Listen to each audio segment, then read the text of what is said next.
Hello, everyone, and welcome to the Greg and Domenic podcast. Hey, Dominic. Hey, Greg, what's happening, man? I'm happy to be back after a week hiatus. I know we missed last week. That was like a big hole in my life. I know. I feel like every word I say here, I got rust just falling off me. You're rusty. I'm oxidizing over here. Oh my gosh. Well, we were scheduled to do the topic of what we're calling intentional suffering. That's like one of those things that I think people never even heard of. Intentional suffering. It's a gigantic topic, although it's very simple. And I think that most people do it every day without even knowing that it's called intentional suffering. I was doing a search on it last week, and I was trying to find the root meaning of the term, of the phrase intentional suffering. Have you ever looked it up? You haven't? Well, No. maybe while I'm starting off here, you can do a little search and see if you can find the root where it came from. But anyway, so Greg and I are here again this week. We're going to talk about intentional suffering or anything else that comes up.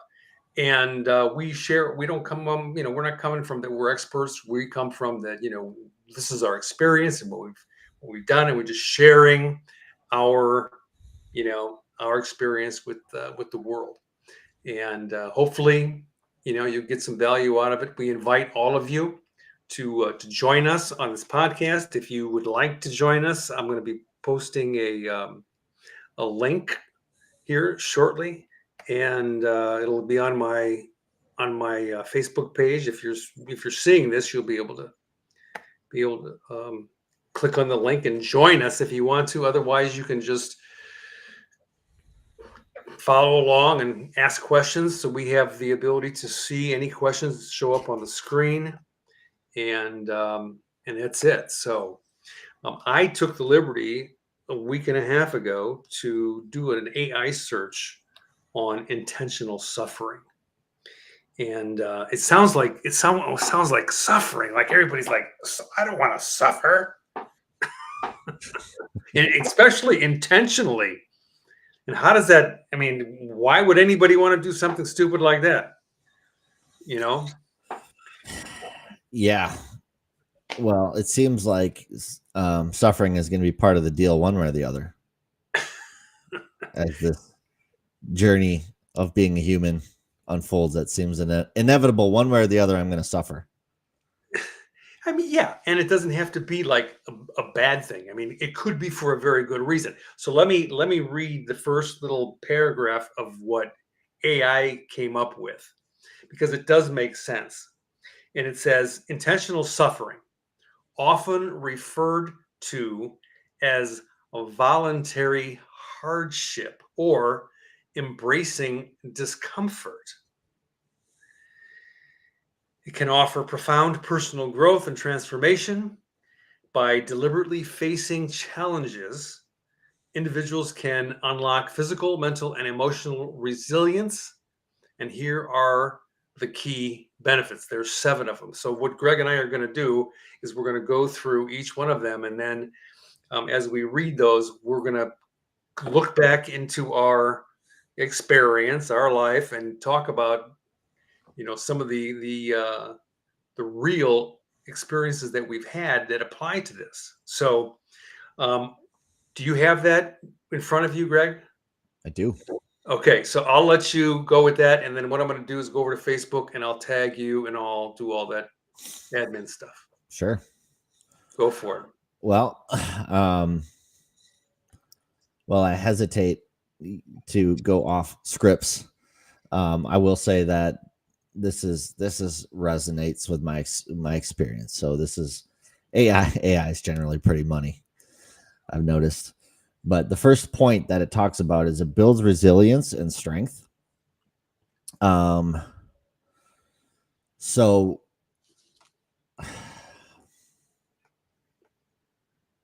I mean, I think it's absolutely true.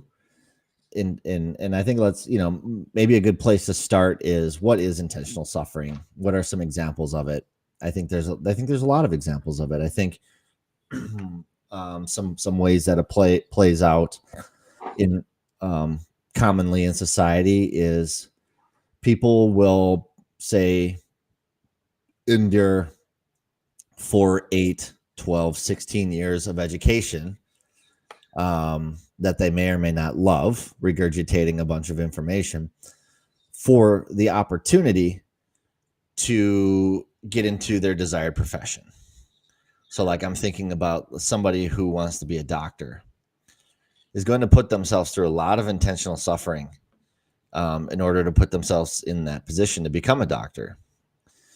So they have to go to the classes, they have to wake up early, they have to study for the tests, they have to do all this stuff. And this is on the back of already completing high school, completing an undergrad degree, and all these different things. But the idea is that it's going to pay off in the end. So it's this intentional suffering that's going to pay us off. So in terms of the bullet point here, builds resilience and strength. I mean, it feels over talked about at this point, but I'll bring it up. When I did my 75 hard program, I mean, this is a perfect example of intentional suffering. Is it comfortable to work out twice a day for 45 minutes a day? No, not particularly comfortable. Was it at times, was I enduring some level of pain or discomfort during the evolution? Absolutely. But I took that on willingly, intentionally, because, I mean, in this case, it literally built strength. It literally built my muscles. It literally built my body. And it's a perfect parallel. The body is a perfect parallel to, I think, how we work as either spiritual creatures or growth-oriented creatures, however you want to look at it. But these things will absolutely build resilience. I mean, I think about even when I was 19 years old and I joined the U.S. Navy, and they asked me, where do you want to go? And I would say that I was at some level in tune with intentional suffering at 19, because I said, send me all the way around the world. I want to have like the most intense kind of experience that I can get, because I want to extract the maximum value from this opportunity to serve my country. So I flew all the way across the world. I left my family. I left anybody I knew, all these different things. But it was a conscious form of intentional suffering.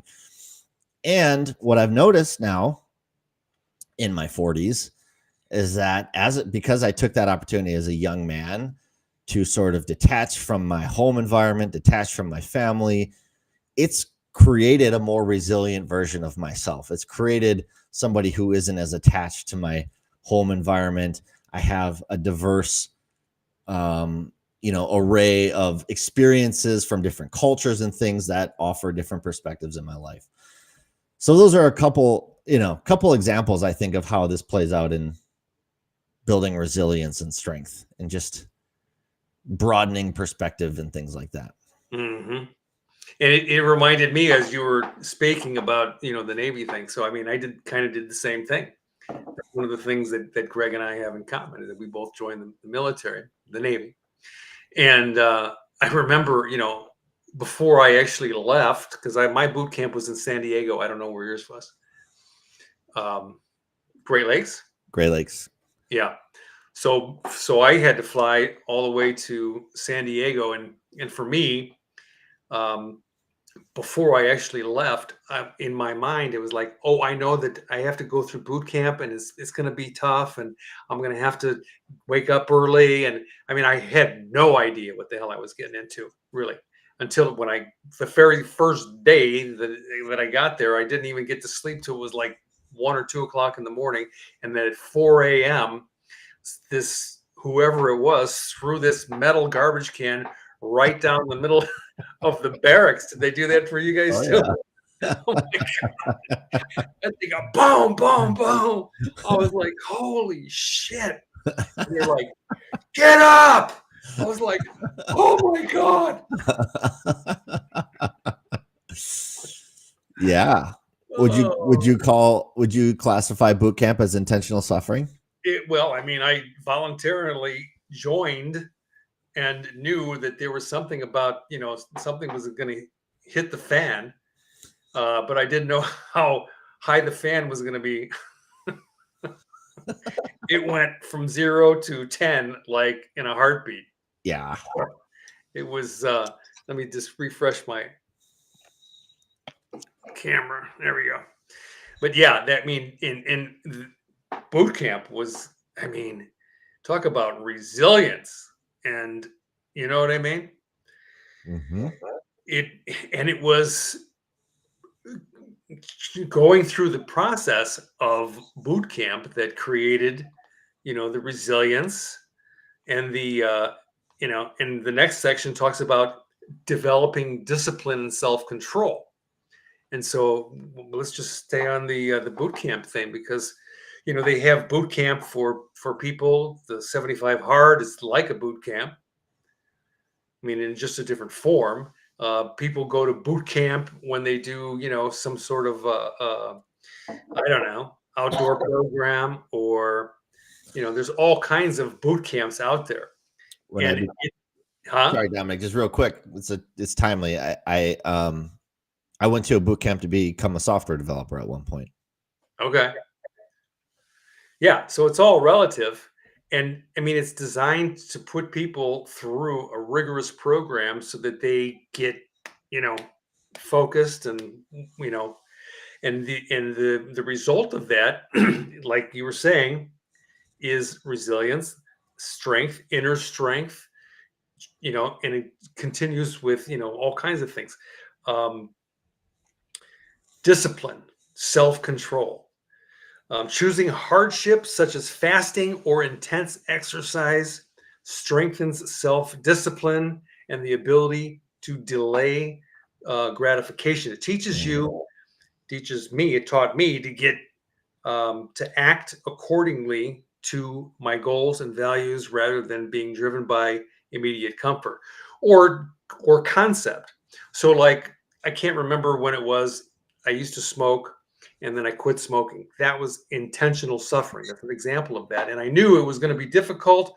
However, on the other side of that, the brilliance and the inner strength and the discipline that I felt was magnified. And every time that I've gone put myself through that exercise, it magnifies me from where I'm at to different levels.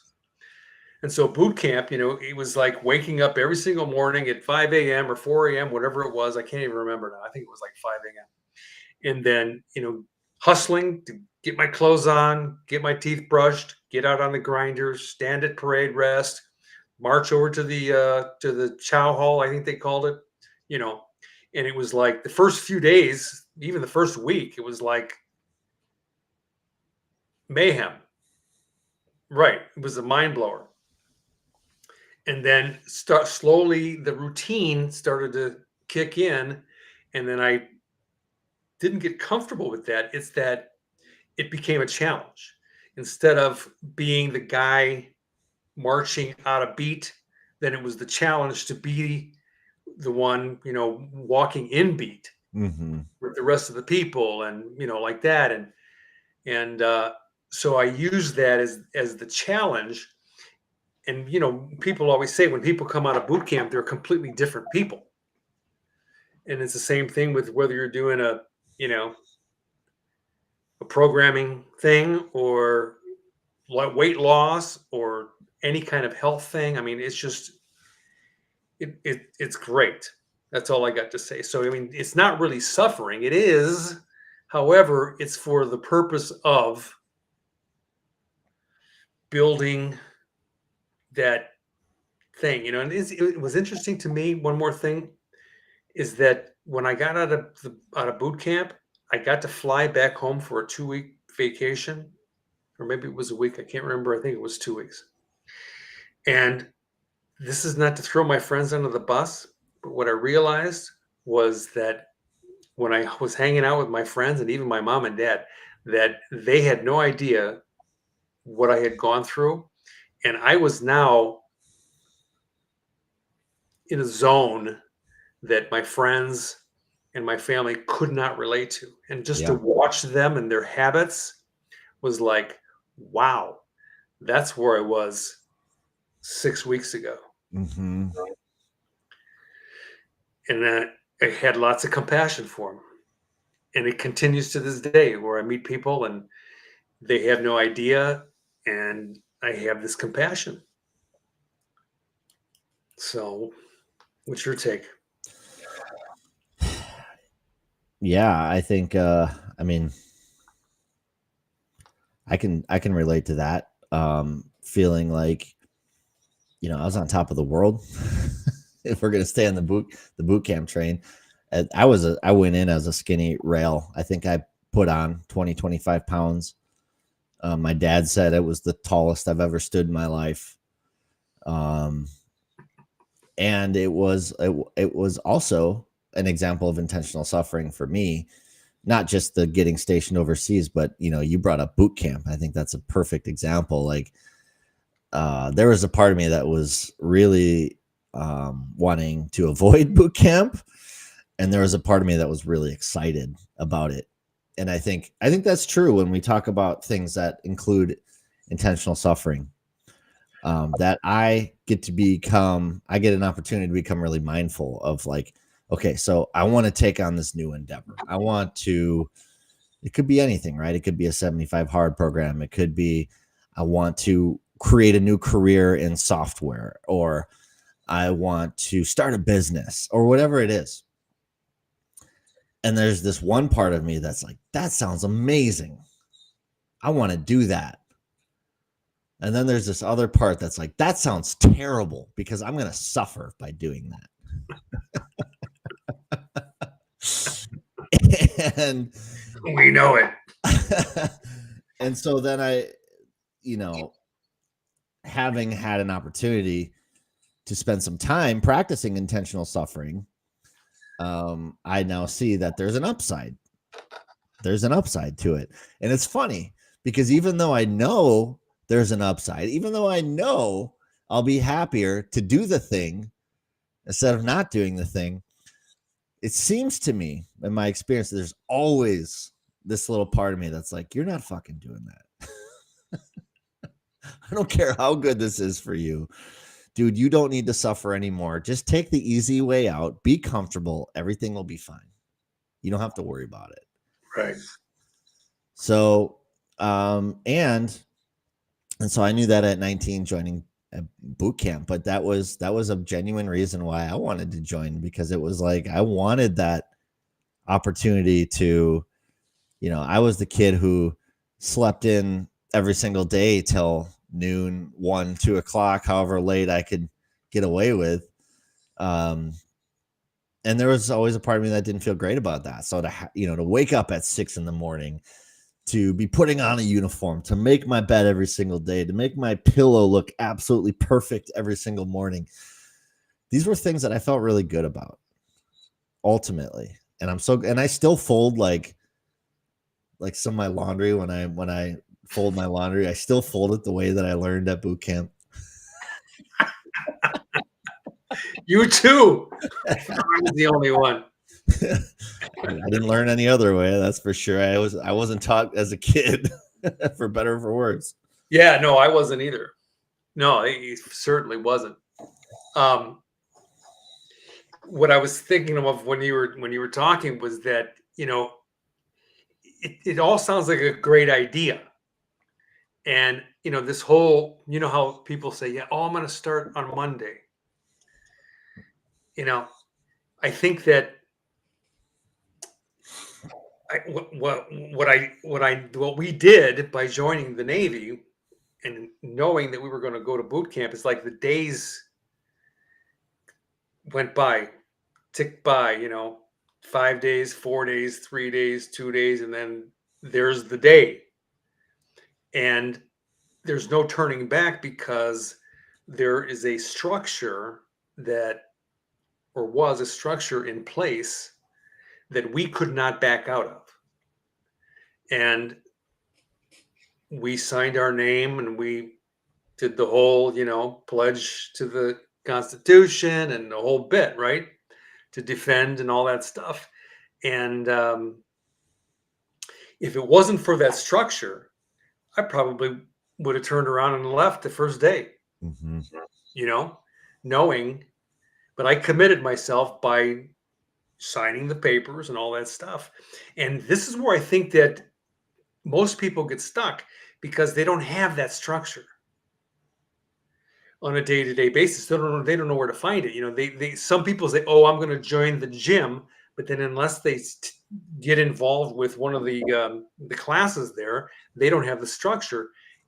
And when they do join one of the classes in the gym, they get the structure and then they create real results.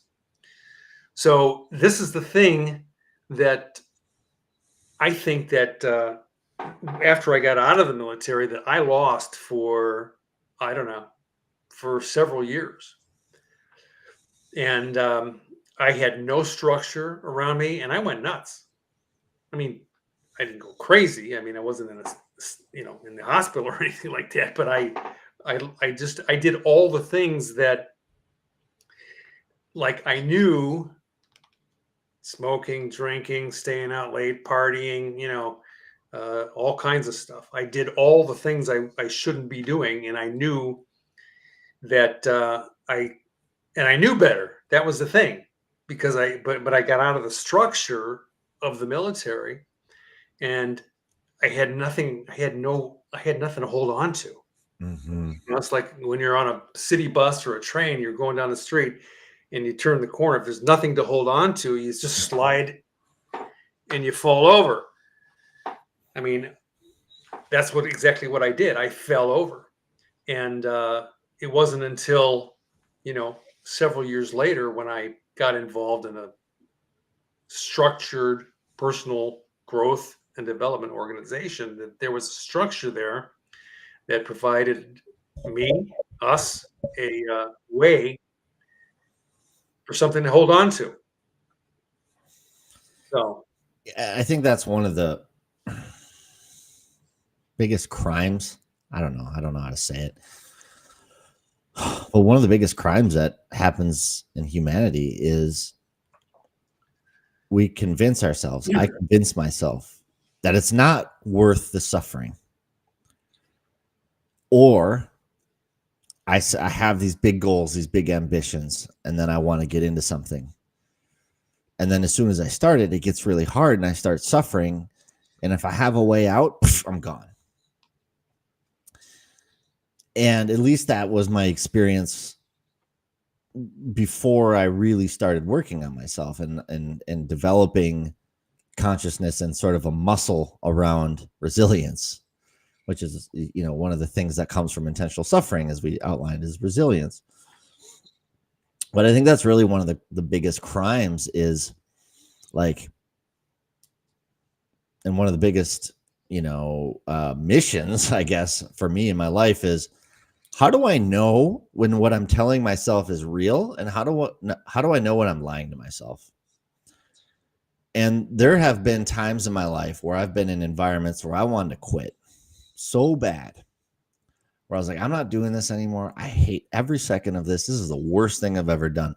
And if I had a choice to quit, I would be gone. And then what happened is that I didn't have a choice to quit, or I didn't think I had a choice to quit. And then I got through that. And then on the other side, it's like, oh my God, I really am so glad that I went through that. Even though that was some of the most difficult suffering I ever went through in my life, I'm so glad that's over, because now I'm a better person. I'm a stronger person. And if I had quit, not only would I not be feeling what I'm feeling now, I would actually be feeling worse. mm-hmm. Right. So it's tricky. And because in that moment, I would have done anything to be able to quit. So how do I get to that? Like, what have you done in your life to be able to get to that place where, okay, you see the fear come up, I want to quit, or the anguish, I don't want to do this anymore. And you said you had the Navy, and then you had a self-growth environment to help support you. Well, as far as I know, I don't believe either one of those two things are currently active in your life. So, what do you do now? Do you have other support in your life, or do you feel like the way you think about it has changed to a point where you embrace the suffering a little bit more, or where are you at in that process? Well, I think that's a great question. I appreciate that. And yeah, I mean, it's not like I'm not any different than anybody else. First of all, I know that everybody has this. Let me just say first, we all have inside of us this innate natural desire to be more, to to do more with ourselves, to contribute more with our life. And I have that passion. And so the thing that I've learned is that my calendar is my guru. And so I go through phases where I'll let myself slide, meaning for a period of this month to this month, I mean 2 months or whatever. Usually it's about 2 months that I'll drink beer. I don't smoke cigarettes or anything like that, but I can drink beer and you know and when like last year, my wife and I went on vacation, and up until it was February 22nd, didn't have anything to drink from January 4th through February 22nd. And so I use that time to get back in my zone. So I'm creating resilience and discipline and all that kind of stuff. And then as soon as I got off the plane on vacation on the 22nd, free for all, I could do whatever I wanted to do. I mean, I was eating very well up until the 22nd, and then I kind of let that slide, but in moderation, not going overboard and sloshing down gallons of ice cream and stuff like that. But having a beer throughout the day, walking on the beach, going to have dinner, not watching my carbs, things like that. But as soon as we got back on the plane to come home, I'm back on the wagon. So it's the calendar really, and it's what I would say to answer the question in the short thing is practice. Doing a regular, whether it's month by month, every quarter, whatever it may be, I do that all the time, and it works. So it's the calendar. And, I have a program called Life Plan 2.0. And I've been teaching it for years. And the people that I coach, I teach them the same thing. And I get them to make very small agreements. We've already had that conversation in another podcast where I get people to look at doing something every day, something small that they're going to do. Like the first one that I did, I talked about flossing my teeth, and I did that every single day. And then I began to do 2 agreements, and then 3 agreements, and then 4 agreements. And then next thing I know, I've got, a list full that I'm doing every single day, that instead of them being a burden, they became a challenge. So I have to structure my day to make sure that I'm doing this one, this one, this one, this one, and getting them done, and making my life work the way that I want it to work, so that I can see ultimately that I'm in charge, Mm-hmm. And that I trust myself enough to keep those agreements, set those dates, and abide by the rules that I set up for myself. So that's really interesting, Dominic. And I want to pair into this a little bit because I want to pick your brain on this. You said a few moments ago that getting out of boot camp, or getting out of the Navy specifically, was like riding a bus without handrails. So, and then I also just heard you say, and this is about 40 or so years later from you leaving boot camp, that now you've are at a point where your calendar is more of your handrails, so to speak, than an entire military establishment holding you in place. to me, that's a pretty dramatic jump, right? And I get it. Like when you're at boot camp, you don't have a choice. You're eating what they want you to eat. You're waking up when they want you to wake up. You're exercising when they want you to exercise. You're marching where they want you to march. Like you're doing it. There's no getting out of it. But at where you're at now, you could easily say, I don't want to do it. Fuck it. So maybe you see where I'm going with this question, but why is it that you needed something like the Navy when you were 19, 20, 21 years old to hold that in place? But now in your 60s, you have the discipline of your own calendar to hold you in place. Like it's not even a thing that's like, and you're running your own calendar, right? So you're really in charge now. It's not the Navy holding you accountable anymore. It's Domenic holding you accountable. Where did that, where did that change come from? Because I feel like there's probably a lot of people or some people maybe listening, and I'm like this, right? Where it's like, oh, I want to do this. I'm willing, like I want to do intentional suffering for this, but I've tried that so many times and I know I'm just going to quit. So like, what was your transition to get to that place now where you do it? Well, I mean, it was assisting in the personal growth and development organization for years, where I really feel like I learned experientially to be my own boss, you know? And, I still, while I'm not on my, like, when I'm not on the wagon, if that's a way to talk about it, right? When I'm not in my zone, when I don't have my date set up, um, I work hard to maintain a certain amount of self-discipline, and then I will let myself slide. Like I think, oh well, I'm not going to have an extra beer tonight. Well, then I'll have it. I'll justify it. So I don't know how to answer the question. It's like when I set my dates, I know that those are non-negotiable dates. And how did I get there? Practice, just doing it. Yeah. And I think that again, the environment that I was in when I was in the Navy made all the difference in the world, because on my own I would have never been able to create that environment.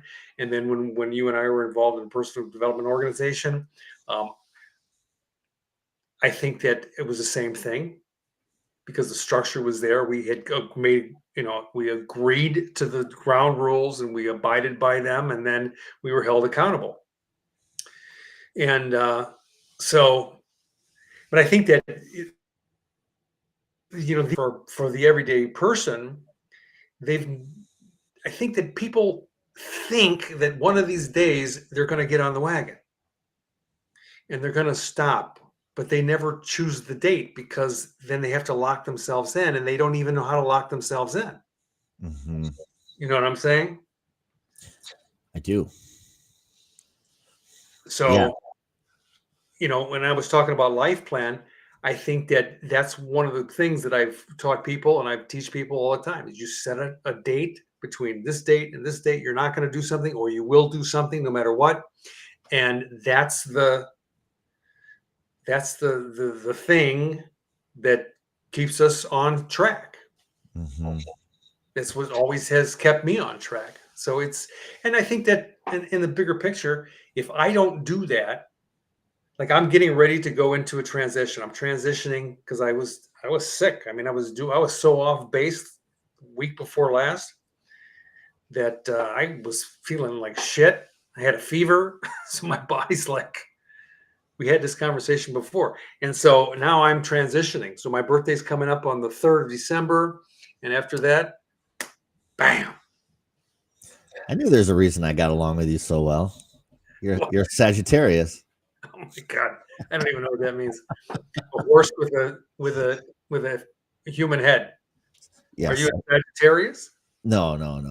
I'm a Libra. I'm the best one. I get along with everybody. No, all joking aside, I wonder if, like, I think about habits and maybe how habits play into this a little bit too. And it comes into even how I think I parent my daughter, where I when I spend time with my daughter, it could be the simplest things like opening something up, or like today she was trying to hold two stuffed animals while crawling into bed. And immediately she realized, well, trying to climb into bed while holding two stuffed animals presents a challenge. And so immediately out of her mouth, she starts saying, Daddy, I can't, I need help. And I was like, you can do it. You can figure it out. You'll figure it out. And instead of doing it for her, she got to go through this moment of suffering to like, okay, I got to figure this out. I got to like set my stuffed animals down. I got to set them aside, and then I can climb the bed and then go back and get my stuffed animals. But she had to go through this like little moment of suffering for in her 2-year-old brain, where it's so much easier to say, Daddy, I can't, do it for me. Now, I don't know. I'm not saying I'm the best parent in the world. And my experience is that I've seen parents in those similar situations just go do it for their kid. Mm-hmm. And that's how I was raised. I was like, Mom, I have a problem. And she'd be like, okay, let me fix it for you right now. Mm-hmm. And I wonder, right? Like you talk about going to the boot camp and military, and then the personal growth workshop that we were a part of, and all these things. Like my experience is that it wasn't until I really started practicing intentional suffering and understanding that through that suffering there's a higher upside than there is a low side of the suffering, and that the suffering is inevitable. So it's not like avoiding, like a pretending like I'm okay. When I do this time, I'm not going to suffer. No, bull crap. I'm going to suffer every single time. However, I've done this enough now that habitually I understand suffering is part of the deal. But on the other side of this, the value is so high, I'm willing to go through the suffering, versus someone who never is willing to go through the suffering, i.e., a parent who continually rescues their child over and over and over, gets this program that suffering is always bad and someone will always do it for me. They never get to experience, or they seldom get to experience, that higher upside of going through the suffering and experiencing themselves as a grown person, as a more resilient person, as a stronger person. So they will be less inclined to be willing to intentionally suffer throughout their life. And when the challenges come up, they're going to be more inclined to say, fuck it, I quit. I don't want to do this. Mm-hmm. That's my experience of myself. Mm-hmm. Have you seen that in your experience as Yeah, well? I mean, I think that what you're saying is that when we do it for our kids, when we handle their problem for them, if you will, right? That when they come up against some challenge when we're not there, the tendency is going to be to quit because they don't have anybody behind them that's going to do it for them. And so when we teach our kids, and I feel like I did the same thing in many ways, not all the time when my kids were younger, because I didn't have the information that I have now. That they're stronger now. They understand it. My daughter's PhD. Okay, so to go through that intentional suffering was something that I think that she did because, I mean, she did it on her own, but she had enough experience from growing up. She may not even known that she was being put to the test by her mom and dad. You know what I mean? Mm-hmm. Mm-hmm. So the thing is I'm looking at the notes over here. It reveals inner strength, and I think that that's really important because when what you're doing with your daughter is you're supporting her and seeing her and experiencing her inner strength. Mm-hmm. So how else can we do that besides not enabling? Mm-hmm. You know what I mean? And I know that that's one of those big buzzwords out there, and people say, "Oh, Jesus been an enabler, and he's an enabler, and all this other stuff." And I've never been an enabler. I was never taught to be an enabler. Like I said in the earlier podcast, I was kind of grew up on tough love. Um, but to get back to this note here, it says voluntary suffering strips away illusions of weakness or helplessness, helping us, me, I, discover untapped potential because we know that it's in there. It's like anybody that wants to change something in their life knows that they have the power to do it. They just don't know how to do it. They've never been taught. They may have been enabled. And I think that, so some people, well, my mom or my dad or my whoever raised me enabled me, therefore it's their fucking fault. Mm-hmm. And it's not really. It's just that we didn't learn. So instead of blaming someone, do something about it because you're not going to change. We're not going to change the past. So we have to do something different, And it says it boosts confidence by showing that I am capable of more than I thought. Mm-hmm. So that's always been my experience, and all the times that I've, I could. Let me just think of an example. So, going through college, to sit down and study, I did not enjoy all the time. But when I got myself to sit down and open the book and get the worksheets and start to do the questions and answer the questions and look up the information, I would get into it. And then by the time I was done, I was ready to take the test. I had pulled out, all of that inner, whatever you want to call it, inner strength, resilience, confidence. I had pulled that out and I was ready. Mm-hmm. So I did that on my own. I wasn't depending on anybody else to do that. And I know people do that. People do that every day. It's not like it's, it's just when we struggle is when it's difficult. So how do we get back on that path? I think is the tough part. You mean like when we're choosing to not intentionally suffer, when we're choosing to take the easy way out? How do we get ourselves back on that path of purpose? Yeah, like we know that we've been off the path for long enough. Yeah. We've been on the, off the ride for a while. We feel sluggish, whatever it may be, mentally or physically, and we know we need to get back on the path. But then, Monday turns into next Monday, which turns into next Monday, which turns into next Monday, and just, and then the next thing you know, 20 pounds heavier and Mm-hmm. Yep. and on and on. Yep. Yeah, that's a real experience. And I think it's a great question. How do you get back? What is that like for you? You sort of use your calendar as this mechanism. It's the calendar. I mean, to pull you back. When I see, everything pops up. I mean, we have all the tools now. We have every modern tool available. It'll pop up because I set the thing to tell me. Reminder, 10 days from now you're going to start, or you're going to stop. It shows up. So it's a countdown. Mm-hmm. So it's the calendar. The calendar is awesome. Yeah, I agree. I tend to take a more week by week approach, or I'll say, hey, this is what I'm doing for this particular week, and then I'll reset it the next week, and maybe I'll increase intensity, maybe I'll decrease intensity. But it's similar for me.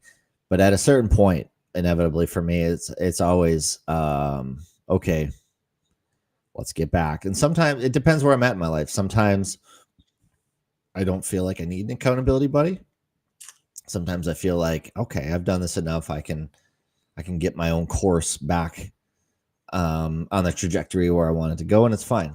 Other times I feel like I need to enroll support with people. Maybe ask somebody, hey, do you want to set up an accountability buddy program for a month or so and see if we can support each other. And I've had great success with both. And I would encourage people, if figure out what works for you. Figure out what you need. Figure it out so that you're not in that space of 2 months, 3 months, 4 months, 20 pounds later. But if you are there, that's fine too. Because I've been there plenty of times. Yeah, I mean, it's I don't think either way is an issue. Like, I don't think that if somebody puts on 20 pounds, it's any big deal. The problem is that their experience of themselves shifts. Right. I mean, speak for myself. I mean, every time that I've allowed myself to go overboard and then not get back on the wagon, everything about me, it just gets diluted, and I don't feel great about myself. And then I'm talking to myself. I look in the mirror. I'm just like, soon I'm going to do this. I went through that for many, many years, and I just got tired of it. And it gets back to practice. Yep. So number 4, enhances gratitude and perspective. Experiencing discomfort makes you, me, we appreciate life's comforts more deeply. It fosters empathy for others facing unavoidable suffering. So empathy, yeah, it's like having compassion for people that don't know how to do it. And in my course life plan, I've got a private Facebook group where people can then have that accountability and have that structure, because without a structure, it becomes very, very, very difficult. And what we all want is we want to have those experiences of feeling great, feeling, I don't know, self-esteem, Yeah. Feeling like I'm resilient, feeling like I can push through challenges. Yeah. And especially for people that have children like yourself and myself, it's like we need to be the example for those people, for our children, so that they can see that. I mean, do I want my kids to see me as a slacker or someone that has, the gusto, because they're watching. We know that kids are always watching us. Yep. And so are other people. So what kind of a person do I want to be? Yeah, I mean, it's interesting. It's a simple question to answer, really, as a parent, because I think about, what do I want for my daughter? Well, I want my daughter to be the kind of person that chooses intentional suffering. Well, then the answer for me is pretty easy. I also need to be that kind of person, because Right. otherwise she never will be. Exactly. I mean, using your daughter or using our children as our backstop, is a great way. It's a great thing to do. Yeah. Because it gives us purpose. And that's one of that's number 6. Number 5 here is encourages growth through challenge. So when we challenge ourselves, I used to say, I did seminars forever, and I was a facilitator. I used to say, when's the last time you actually challenged yourself to do something that you didn't want to do? That's the same thing as intentional suffering. Absolutely. And so, sometimes people would raise their hand, a few people in the group, and most people didn't, because they don't know how. They wouldn't even have the thought of even thinking about doing it. Yeah. They'll just say, oh yeah, well, I have fat bones, or I have, I'm not self-disciplined, or I'm not, I'm just not built that way, or they come up with whatever. And the truth is that they haven't practiced. They don't know how to practice, so yeah. So number 6 is strengthens purpose and meaning. And I think that that's really true, because what you're doing with your daughter is a very elevated purpose, instead of just, being focused here on you, which you benefit anyway, but you're using your daughter as your backstop, right? So it gives you a higher purpose. Yeah. And that's the same thing for me. And for many years, I was as I was learning to be a facilitator, my mentor was always saying, anybody can get up in front of the room and read a manual. That's easy. But if you're going to teach people how to, or you're going to talk about, you have to come from an experience. You have to be the example. And when you're the example, you can speak about your experience without having to memorize a script. Mm-hmm. So that's the way that I learned. And now that I'm on my own, I'm not using a mentor right now, that I have to use my calendar as my mentor. Yeah. So yeah, interesting stuff, huh? Yeah, it really is. There's and I don't know if this is a good point. This is a little bit off of the topic of the bullet points, but I think it's still relevant, is that I'm going to suffer either way. I'm either going to intentionally suffer through things that build character, build strength, build resilience, create results in my life that ultimately I feel good about, even though they were hard and I suffered through them. Or I'm going to suffer because I'm a lazy ass. And my experience of myself, okay, and I've done plenty of suffering on both sides. More than a lifetime of suffering of the latter I described. But that's called being miserable. There's a big difference between suffering happy, or we can suffer miserable. Yes. And I'm going to suffer either way. That's my experience of myself. I'm going to suffer one way or the other.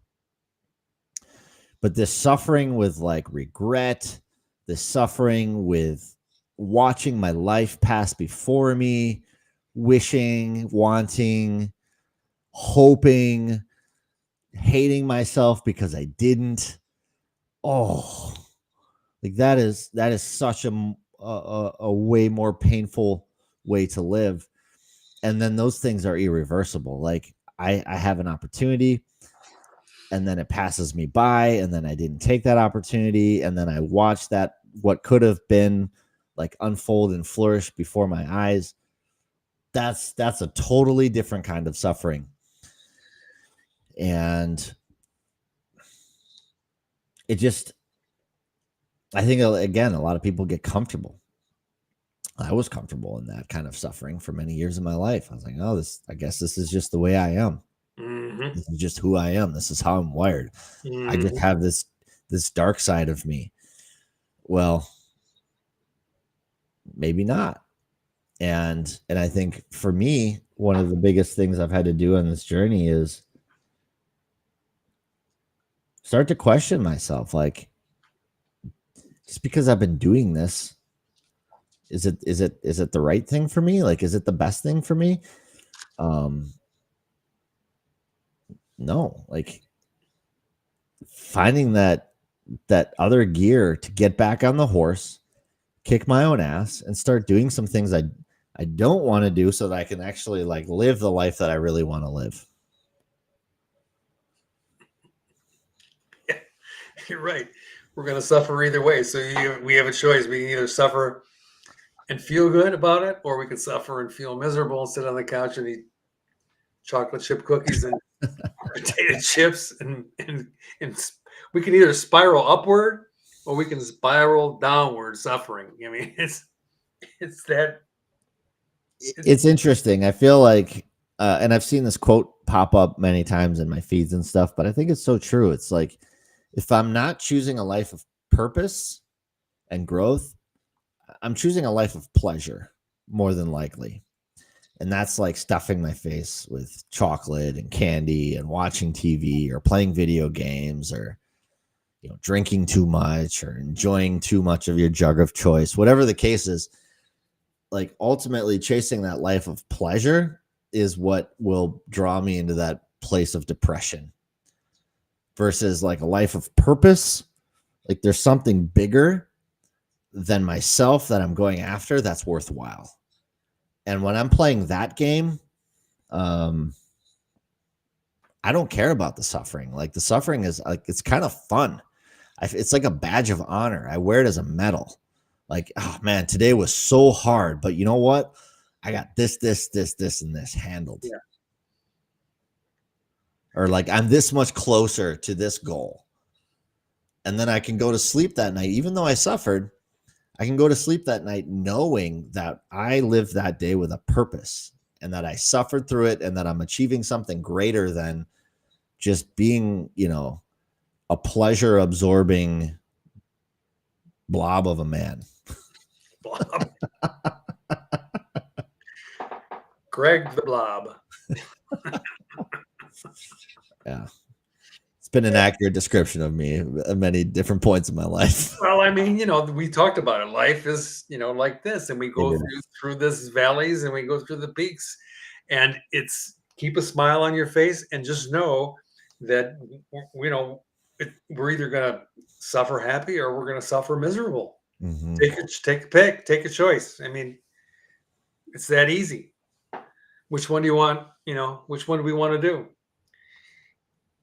And I think that, you know, it does get down to that it deepens our experience, the profoundness of our experience of life. And if we take the, you know, the whatever you want to call it, the high road where we suffer happy, you know, that it gives us a deeper experience of life, a greater depth of understanding of, you know, of ourselves, you know, knowing that we had the chance and we actually did it instead of we had the chance and we didn't do it. I told this story, I don't know how many millions of times, that, you know, my second wife, we used to work for hospice. Did I tell you this story?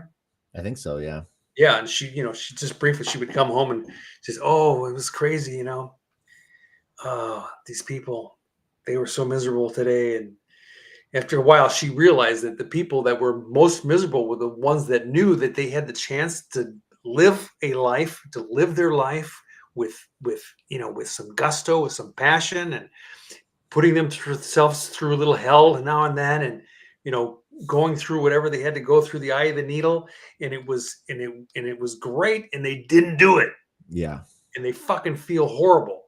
Yep. The people that are smiling, you know, happy and all that, they had the chance and they did it, and maybe they didn't, you know, they have some regrets, but it's like if we can minimize those regrets by pushing ourselves a little bit, you know, don't be so fearful of a little bit of suffering or a little bit of pain. It's not that hard. Find an environment, I think, is the key. And if you can't find an environment, use the calendar. If you can't use the calendar, like a little kid in the back of the room, raise your hand and say, I need some help over here, Yeah.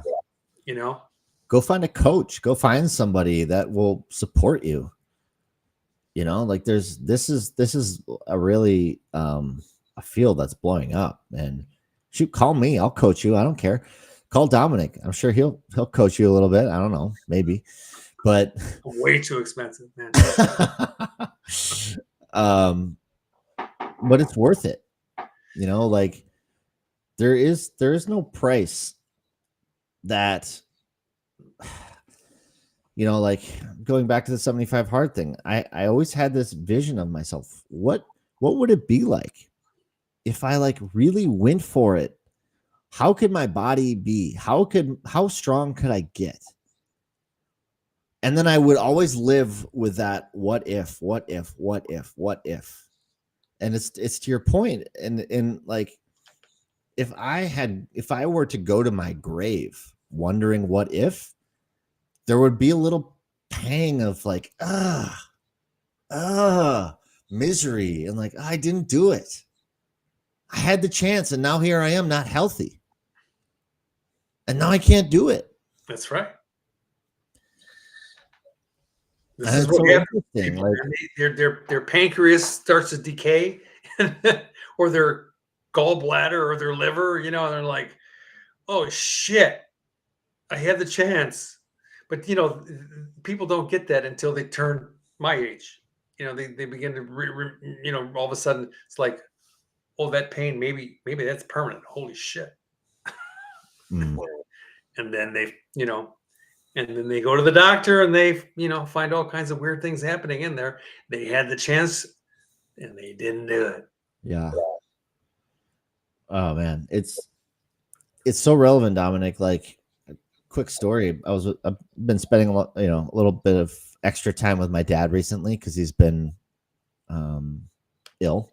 I don't know if ill is the right word, but just physically declining pretty significantly. And so he spends most of his day in a chair. And part of his doctor's orders are to like get up and walk, even just like 100 feet in his walker, to do that every hour, every 30 minutes. But he doesn't do it. Mm-hmm. And so it was this interesting conversation I had with him the other day where I was like, okay, well, what is it that keeps you from doing it? And he said, well, I have all this pain and it hurts a lot to get up and get in my walker and walk around. And he said, and the other side of it is that I'm really depressed and I don't want to do it because this depression is like really strong. And so I asked him, I said, what would you say contributes more? Is it the pain of the physical body that keeps you from doing it? Or is it more like this mental depression thing keeping you from doing it? And I could see his gears started turning. He's like, I hadn't really thought about that. And then he told me that he came to the conclusion. He's like, I think it's more the depression. And it's more of this mental battle going on in his head. And so I think once he got it, that it was this mental thing, he got up and he did his walk, which was like the first time in like 3 days he did the walk. Good for you, man. And I knew better than to tell well, Dad, you need to walk. Like, no, that's never going to work with my dad. I get it. But, it's interesting, right? Like, here's a man who is in quite a bit of pain, but I could see him getting up and doing that walk. Like, it elevated him. And even at his stage in life, like, I'm sure he has plenty of regrets about the exercise he didn't do his whole life and the McDonald's Big Macs he ate his entire life and all these things. But it's like he still has this chance in his condition to like get up and do the walk or not. And it has a tremendous impact on his resilience and his strength. It's at all levels of life. I don't know. Maybe I went off a little bit on that. No, I mean, what you described.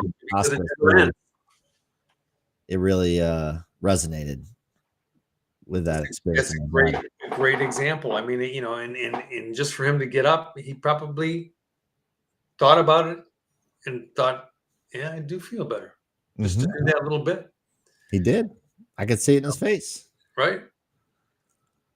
Well, so, good for you. Yeah. We'll see if he continues to choose the intentional suffering or not. Yes. It's all same with me. In our own hands. That's right. It's all in our own hands. So, okay, man. Well, that was great. Yeah. Wow. It's been about an hour already. I know. It zips along.